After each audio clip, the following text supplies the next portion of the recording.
Nauman and Kathryn Hackett. Please welcome them.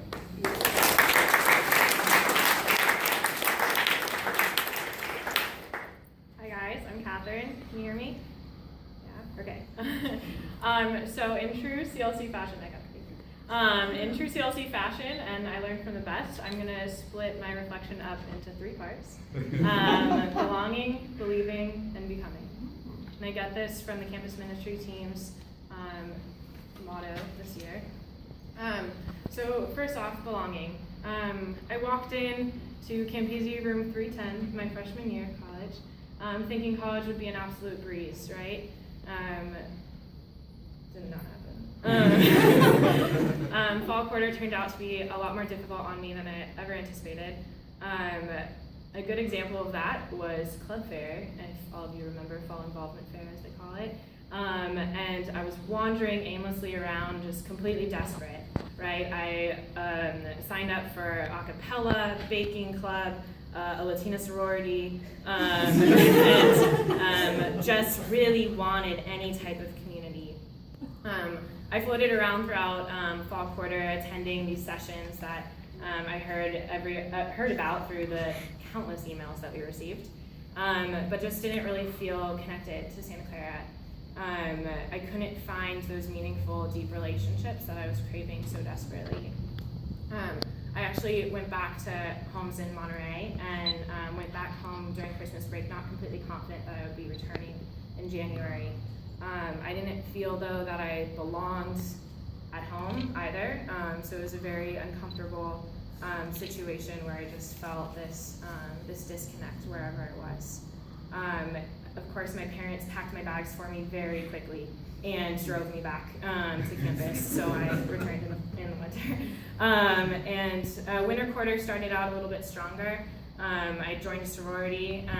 With that, I met a lot of wonderful girls who really took me under their wing, including one of my best friends who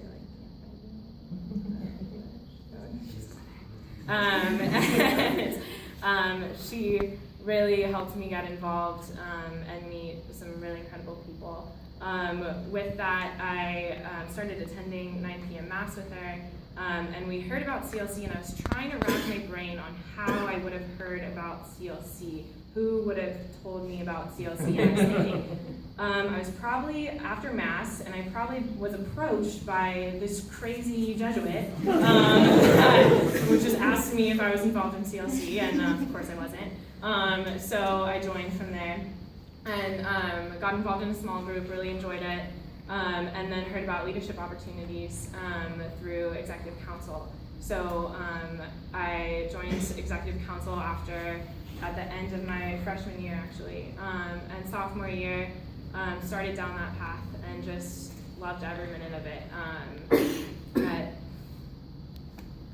some really cool people, and I found the community that I've been desperately craving.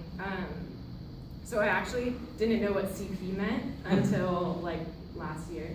I thought it was care and power forever. But it turns out when I learned that it meant cura personalis, that was exactly what I was looking for, is someone to take me and embrace me as who I was, and for me to be able to have that space to do the same. So that's belonging. On to believing. For me, religion and God have historically been a pretty tough topic. I didn't identify with Catholicism for the last 5 years until my freshman best friend dragged me to 9 p.m. Mass every week because she had some insistence on going to Mass every single week, and God bless her. So yeah, it was pretty ironic for me to start entering the Catholic Mass again. But I met through CLC and through attending Mass and meeting some incredible people that I was challenged to ask and think logically about my faith and God and what that relationship looked like.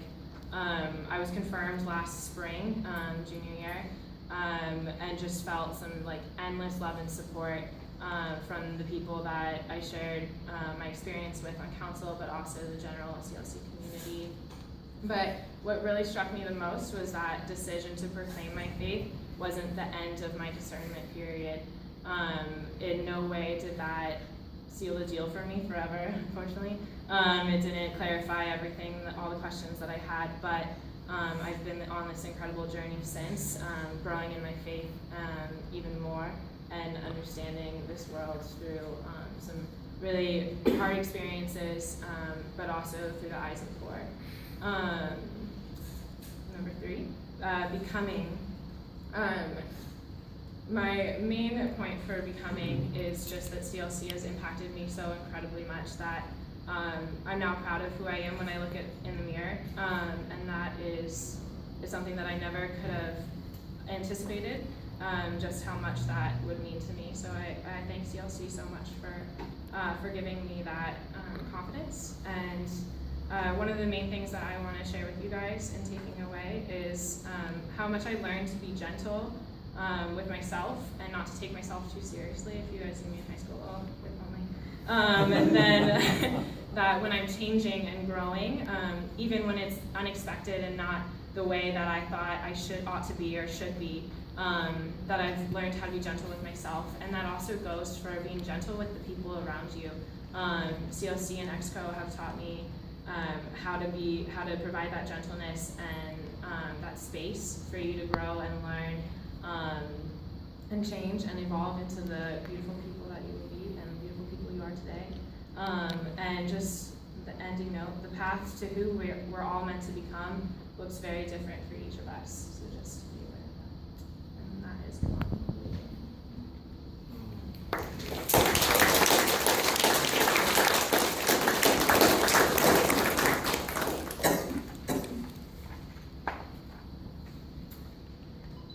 Day by day, as they spent much time together in the temple, they broke bread at home and ate their food with glad and generous hearts. They spent time together. So as we heard Hope read a little bit ago in the first reading, the image of the breaking of the bread and the eating that together really stood out to me. Now, little poll of the room, who here has eaten food with their CLC group, or even just a friend? Should be just about anyone, everybody.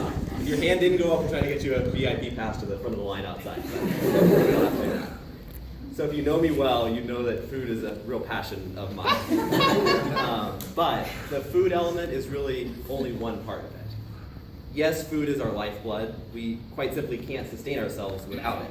Yet it's also something that brings people together. Those in the passage that we heard didn't just make food and eat it. They spent time and they did it with one another. Now, don't get me wrong, the In-N-Out drive-thru on a road trip is still important. But food is a means by which people come together and spend quality time.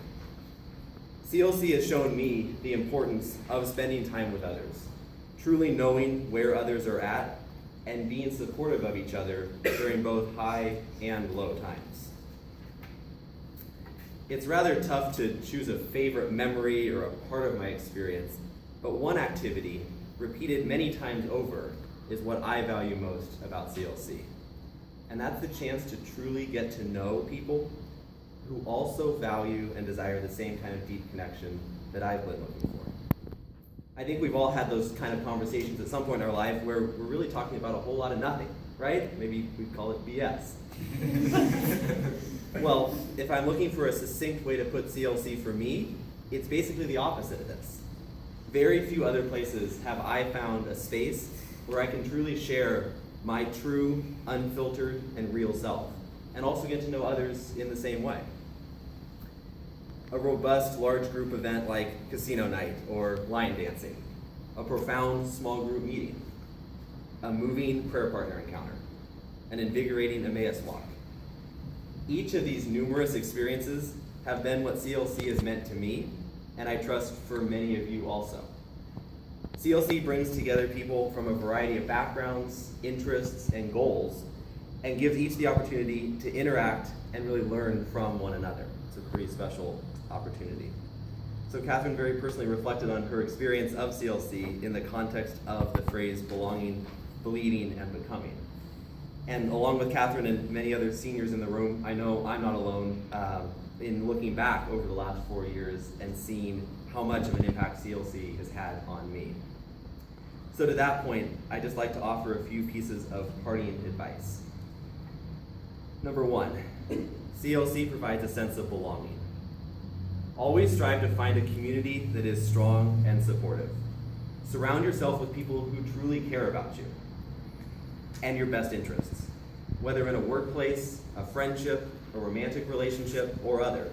Know that you deserve the utmost respect and love, for you are loved and cared for by God, made in his image and likeness. You should always feel surrounded by that same spirit in those around you. Number 2, CLC fosters an environment of personal believing. No two people are the same, and neither are their thoughts or beliefs. Seek out the opportunities that help you connect best with your personal beliefs. Maybe in prayer, maybe in meditation, maybe in your own unique way. But don't lose touch of what makes you who you are, but rather continue to find ways to deepen and develop that belief as you move through different phases of your life. And finally, number 3, CLC is becoming. I am certainly not the same person standing before you today as I was 4 years ago. Allow yourself to be nurtured by others and God into the person that you are meant to become. Don't fight it. Embrace change in yourself and others. For change, though sometimes hard admittedly, ultimately leads you in the direction that is right for you and helps prepare you to better serve God's people. So, as I conclude, I challenge you, now and into your future, to always make it a priority to spend time together with people who help you live as your best self. Oh, and hopefully always in the company of really good food also.